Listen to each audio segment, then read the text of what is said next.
अस्सलामुअलैकुम वरहमतुल्लाहि वबरकातुहू। बिस्मिल्लाहिर्रहमानिर्रहीम।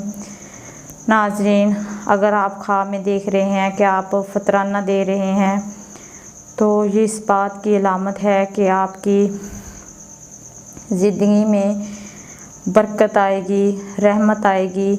और आप अगर कैदी हैं तो रिहा हो जाएंगे, और अगर आप कर्ज़दार हैं तो आपका कर्ज़ा अदा हो जाएगा। अल्लाह ताला की तरफ से आपको कोई माली इमदाद मिल जाएगी। ऐसे गायब से आपके अल्लाह ताला मदद करेंगे, जिससे आपके कर्ज़े अदा हो जाएंगे, आपकी मुश्किलात परेशानियां दूर हो जाएंगी।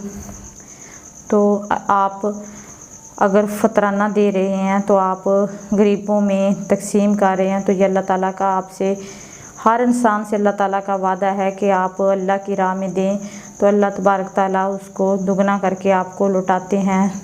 तो आप नेकी का काम कर रहे हैं, भलाई का काम कर रहे हैं, तो अल्लाह तबारक ताला आपको ज़रूर नवाजेगा।